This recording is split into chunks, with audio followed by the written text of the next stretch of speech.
Hello नमस्कार साथियों, आप सभी भावी अध्यापक एवं अध्यापकों का आपके अपने YouTube channel target by Himanshu में स्वागत है। आज की वीडियो के माध्यम से आपके बहुत ही महत्वपूर्ण प्रश्न रहने वाले हैं जो कि आपकी परीक्षा के लिए बहुत ही महत्वपूर्ण हैं। तो आपकी जितने भी आपके टीचिंग एग्जाम हैं उन सभी से संबंधित रहने वाले हैं प्रश्न। जैसा कि आप सभी को पता है कि सीटेट की परीक्षाएँ और एमपीटेट की परीक्षा आपकी बहुत ही निकट आ रही है, तो आप सभी तैयारी कर रहे होंगे। तो उसी से संबंधित हम इन प्रश्नों को लेकर आप सभी के साथ आए हैं। तो चलिए स्टार्ट करते हैं। वीडियो को अंत तक ज़रूर देखें और हमें कमेंट बॉक्स में ज़रूर बताएं कि आपके परीक्षा के लायक ये प्रश्न थे या नहीं थे, आपको वीडियो कैसी लगी कैसी नहीं, तो ज़रूर हमें बताएं कमेंट बॉक्स के माध्यम से। तो चलिए स्टार्ट करते हैं।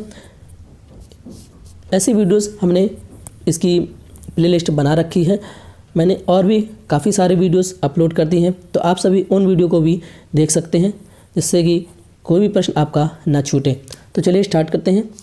पहला प्रश्न है आपका आज की वीडियो के माध्यम से। आपका पहला प्रश्न है, एक जुड़वा भाइयों में से एक को सामाजिक आर्थिक रूप से घनाढ्य परिवार द्वारा गोद लिया जाता है और दूसरे को एक निर्धन परिवार द्वारा। एक वर्ष के बाद उनके बुद्धि लब्धांक के बारे में निम्नलिखित में से क्या अवलोकित होने की सर्वाधिक संभावना है। पहला दिया है, धनी सामाजिक आर्थिक परिवार वाले लड़के की अपेक्षा निर्धन परिवार वाला लड़का अधिक अंक प्राप्त करेगा। दूसरा, सामाजिक आर्थिक स्तर बुद्धि लब्धांक को प्रभावित नहीं करता। तीसरा, निर्धन परिवार वाले लड़के की अपेक्षा धनी सामाजिक आर्थिक परिवार वाला लड़का अधिक अंक प्राप्त करेगा। चौथा, दोनों समान रूप से अंक प्राप्त करेंगे। इसका जो सही ऑप्शन है वह आपका दूसरा ऑप्शन सही है, सामाजिक आर्थिक स्तर बुद्धि लब्धांक को प्रभावित नहीं करता। तो ये देखिए, ये क्वेश्चन आपका बहुत ही इंपॉर्टेंट है। ये पहला ही क्वेश्चन है आपका, बहुत ही इंपॉर्टेंट है। सीटेट 2012 की परीक्षा में ये प्रश्न आपका पूछा गया था। नेक्स्ट क्वेश्चन है आपका दूसरा, बुद्धि लब्धांक सामान्यतः किस रूप से शैक्षणिक निष्पादन से संबंधित होते हैं। पहला माध्यम, दूसरा कम से कम, तीसरा पूर्ण, चौथा उच्च। इसका सही ऑप्शन है वह आपका चौथा ऑप्शन सही है, उच्च रूप से शैक्षणिक निष्पादन से संबंधित होते हैं। तो यह क्वेश्चन भी आपका सीटेट 2012 की परीक्षा में पूछा गया था। नेक्स्ट क्वेश्चन है आपका तीसरा, बहुबुद्धि सिद्धांत निम्नलिखित निहितार्थ देता है सिवाय किसके। पहला, संवेगात्मक बुद्धि बुद्धि लब्धि से संबंधित नहीं है। दूसरा, बुद्धि प्रक्रमण संक्रियाओं का एक विशिष्ट समुच्चय है जिसका उपयोग एक व्यक्ति द्वारा समस्या समाधान के लिए किया जाता है। तीसरा, विषयों को विभिन्न तरीकों से प्रस्तुत किया जा सकता है। चौथा, विविध तरीकों से सीखने का आकलन किया जा सकता है। इसका सही ऑप्शन है यह आपका दूसरा ऑप्शन सही है। नेक्स्ट क्वेश्चन है आपका चौथा, 16 वर्षीय बच्चा बुद्धि लब्धि परीक्षण में 75 अंक प्राप्त करता है, उसकी मानसिक आयु कितने वर्ष होगी। पहला 15, दूसरा 12, तीसरा 8, चौथा 14। इसका सही ऑप्शन है यह आपका दूसरा ऑप्शन सही है, उसकी मानसिक आयु जो है वह 12 वर्ष होगी।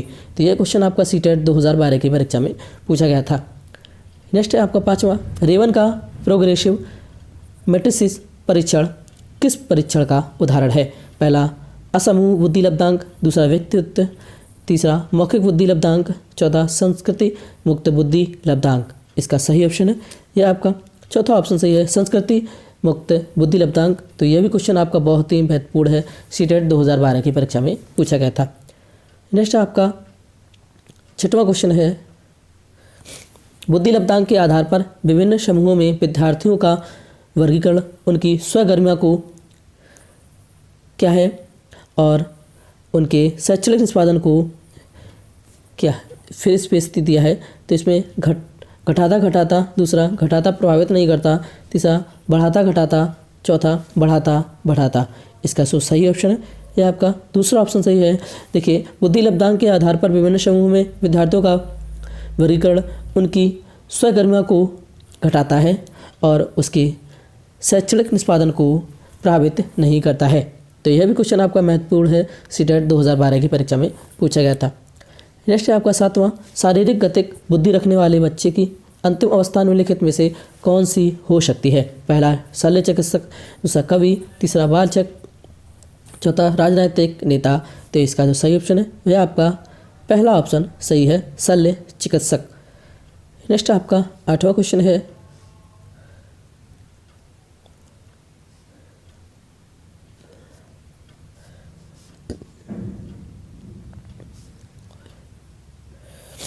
एक शिक्षिका अपने शिक्षार्थियों की विभिन्न अधिगम शैलियों को संतुष्ट करने के लिए वैविध्यपूर्ण कार्यों का उपयोग करती है, वह किससे प्रभावित है? पहला, पियाजे के संज्ञानात्मक विकास के सिद्धांत से, दूसरा कोहलवर के नैतिक विकास के सिद्धांत से, तीसरा गार्डनर के बहुविधि सिद्धांत से, चौथा वाइगोत्स्की के सामाजिक सांस्कृतिक सिद्धांत से। इसका सही ऑप्शन है यह आपका तीसरा ऑप्शन सही है, गार्डनर के बहुबुद्धि सिद्धांत से प्रभावित है। नेक्स्ट है आपका जड़ बुद्धि वाले बालक की IQ यानी कि बुद्धि लब्धि कितनी होती है? पहला 111 से 120, दूसरा 91 से 110, तीसरा 71 से 80, चौथा 71 से कम। तो इसका जो सही ऑप्शन है यह आपका चौथा ऑप्शन सही है, 71 से कम। तो ये भी क्वेश्चन आपका बहुत ही महत्वपूर्ण है, यह बिहार टेट 2011 की परीक्षा में पूछा गया था। नेक्स्ट है आपका बुद्धि के बहुकारक सिद्धांत के प्रतिपादक हैं। पहला मैकडूगल, दूसरा टर्मन, तीसरा थॉर्नडाइक, चौथा बर्ट। इसका जो सही ऑप्शन है यह आपका तीसरा ऑप्शन सही है, थॉर्नडाइक। तो ये भी क्वेश्चन आपका बहुत ही महत्वपूर्ण है, बिहार 2011 की टेट में पूछा गया था। नेक्स्ट क्वेश्चन है आपका 11, बुद्धि लब्धि मापने के जन्मदाता हैं।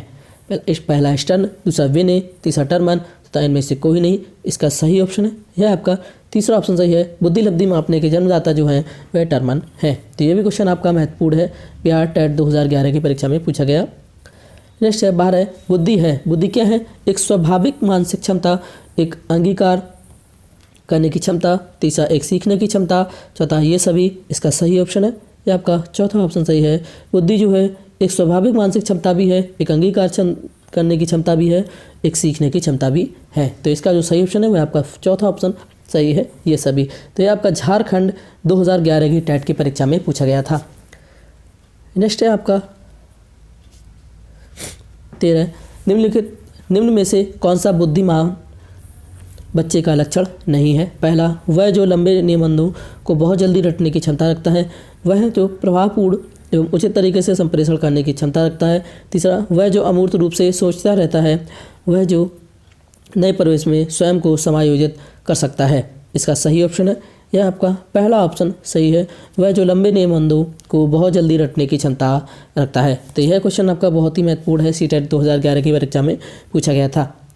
नेक्स्ट क्वेश्चन है आपका 14, कृतिका अक्सर घर में ज़्यादा बात नहीं करती, लेकिन विद्यालय में यह काफ़ी बात करती है। यह दर्शाता है कि विद्यालय हर समय बच्चों को खूब बात करने का अवसर देता है। शिक्षकों की यह मांग होती है कि बच्चे विद्यालय में खूब बात करें।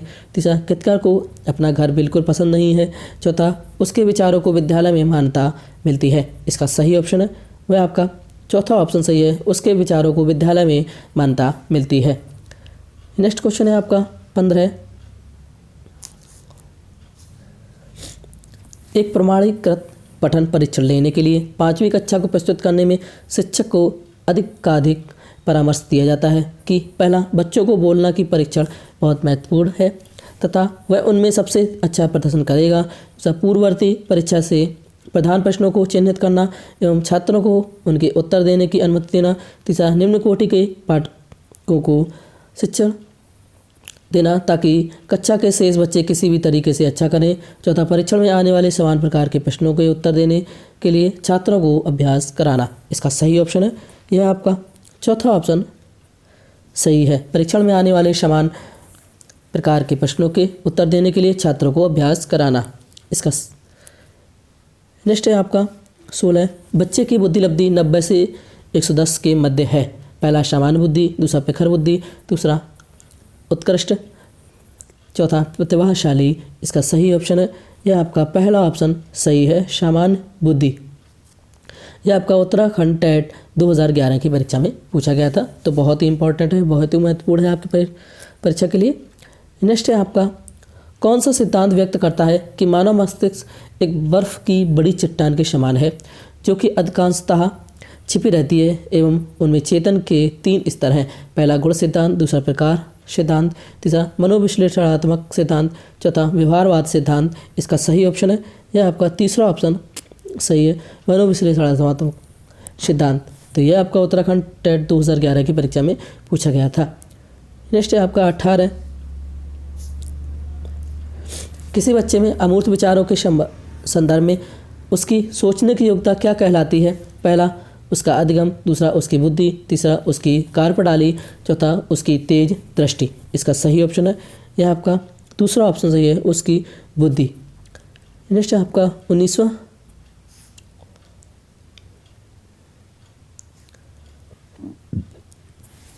किसी छात्र में किशोरावस्था के बाद तीव्र विकास होता है। पहला अमूर्त चिंतन संबंधी योग्यताओं का, दूसरा तर्क संबंधी योग्यताओं का, तीसरा पठन संबंधी योग्यताओं का, चौथा ये सभी। इसका सही ऑप्शन है यह आपका पहला ऑप्शन सही है, अमूर्त चिंतन संबंधी योग्यताओं का।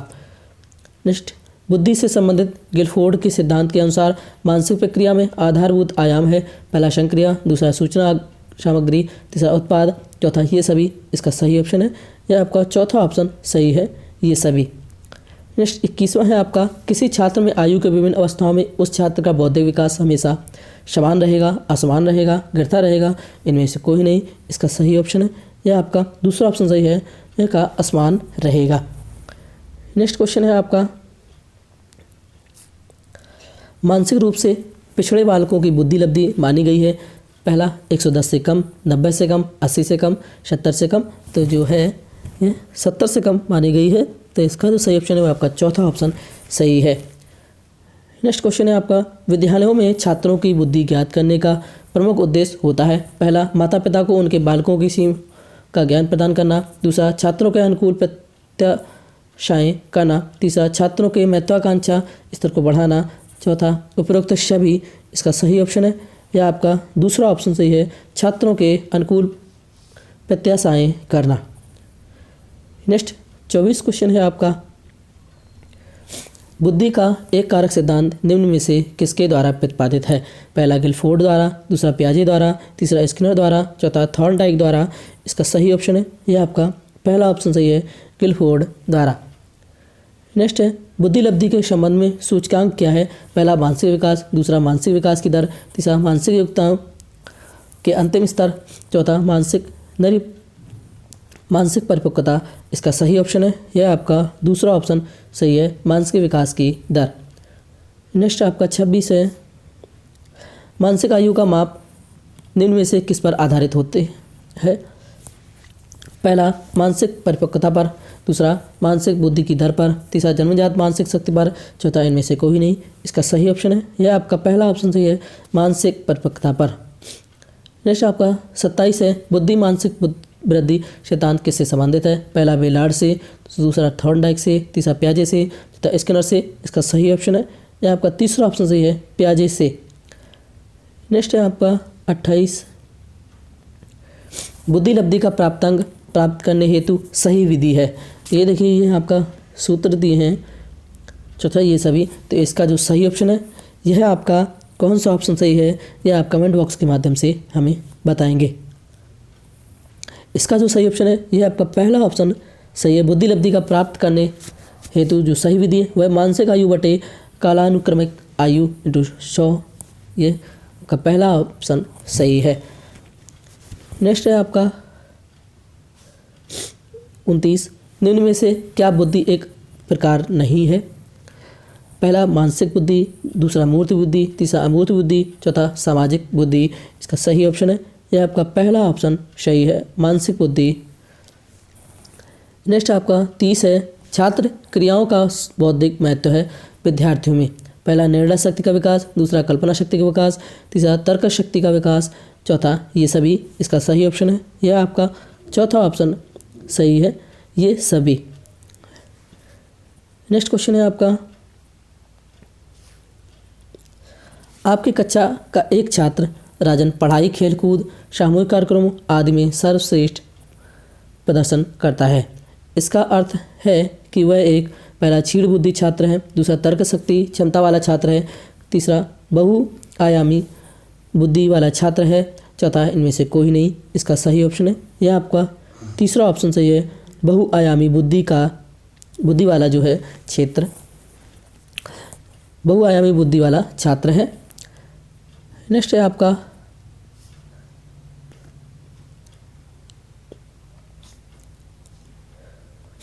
अनपढ़ लोगों के सामूहिक परीक्षण के लिए निम्नलिखित में से कौन सी परीक्षण अपनाए जाते हैं। पहला वाचित व्यक्ति बुद्धि परीक्षण, दूसरा अवाचित व्यक्ति बुद्धि परीक्षण, तीसरा वाचित समूह बुद्धि परीक्षण, चौथा अवाचित समूह बुद्धि परीक्षण। इसका सही ऑप्शन है यह आपका चौथा ऑप्शन सही है, अवाचित समूह बुद्धि परीक्षण।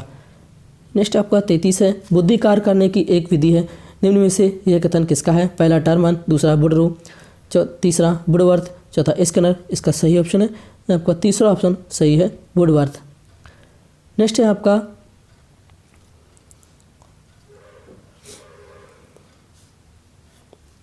निम्न में से क्या बुद्धि की एक विशेषता नहीं है? पहला, यह जन्मजात होती है, दूसरा यह अमूर्त चिंतन की योग्यता प्रदान करती है, यह समस्याओं को हल करने में सहायक नहीं है, यह अधिगम में सहायता करती है। इसका सही ऑप्शन है यह आपका तीसरा ऑप्शन सही है, यह समस्याओं को हल करने में सहायक नहीं है। नेक्स्ट है आपका 35, निम्न में से क्या एक बुद्धि का प्रकार नहीं है? पहला शारीरिक बुद्धि, दूसरा अमूर्त बुद्धि, तीसरा मूर्त बुद्धि तथा सामाजिक बुद्धि। इसका सही ऑप्शन है यह आपका पहला ऑप्शन सही है, शारीरिक बुद्धि। नेक्स्ट आपका 36 है, मानव बुद्धि एवं विकास की समझ शिक्षक किसको योग्य बनाती है? पहला, निष्पक्ष रूप से अपने शिक्षण अभ्यास को, दूसरा शिक्षण समय शिक्षार्थियों के संवेगों पर नियंत्रण बनाए रखने को, तीसरा विविध शिक्षार्थियों के शिक्षण के बारे में स्पष्टता बनाए रखने को, चौथा शिक्षार्थियों को यह बताने के लिए वे अपने जीवन को कैसे सुधार सकते हैं। इसका सही ऑप्शन है यह आपका तीसरा ऑप्शन सही है, विविध शिक्षार्थियों के शिक्षण के बारे में स्पष्टता। तो यह क्वेश्चन आपका बहुत ही इंपॉर्टेंट है, सीटेट 2013 की परीक्षा में पूछा गया था। नेक्स्ट क्वेश्चन है आपका 37, किसके अतिरिक्त बुद्धि के निम्नलिखित पक्षों को स्टेनबर्ग के त्रितंत्र सिद्धांत में संबोधित किया गया है? पहला संदर्भगत, दूसरा अवयवभूत, तीसरा सामाजिक, चौथा आनुभाविक। इसका सही ऑप्शन है वह आपका तीसरा ऑप्शन सही है, सामाजिक। यह आपके सीटेट 2013 की परीक्षा में पूछा गया था। नेक्स्ट 38वां है, हावर्ड गार्डनर का बुद्धि का सिद्धांत किस पर बल देता है? पहला शिक्षार्थियों में अनुबंधित कौशलों पर, दूसरा समान बुद्धि पर, तीसरा विद्यालय में आवश्यक समान योग्यताओं पर, चौथा प्रत्येक व्यक्ति की विलक्षण योग्यताओं पर। इसका सही ऑप्शन है यह आपका चौथा ऑप्शन सही है, प्रत्येक व्यक्ति की विलक्षण योग्यताओं पर। तो यह क्वेश्चन आपका बहुत ही इंपॉर्टेंट है, यूपी टेट 2013 की परीक्षा में पूछा गया था। नेक्स्ट क्वेश्चन है आपका 39, बुद्धि एवं सृजनात्मकता में किस प्रकार का सहसंबंध पाया गया है? पहला धनात्मक, दूसरा ऋणात्मक, तीसरा शून्य, चौथा ये सभी। इसका सही ऑप्शन है यह आपका पहला ऑप्शन सही है, धनात्मक। तो यह भी क्वेश्चन आपका बहुत ही महत्वपूर्ण है, यूपी टेट 2013 की परीक्षा में पूछा गया था। नेक्स्ट क्वेश्चन है आपका, भाटिया बैटरी का प्रयोग निम्न में से किसके परीक्षण हेतु किया जाता है? पहला व्यक्तिगत, दूसरा बुद्धि, तीसरा सृजनात्मकता, चौथा अभिवृद्धि। इसका सही ऑप्शन है यह आपका दूसरा ऑप्शन सही है, बुद्धि। नेक्स्ट आपका थर्स्टन तथा लिकट निम्न में से किसके मापन से संबंधित है? पहला बुद्धि, दूसरा अभिवृद्धि, तीसरा मूल्य, चौथा व्यक्तित्व। इसका सही ऑप्शन है यह आपका दूसरा ऑप्शन सही है, अभिवृद्धि। नेक्स्ट है आपका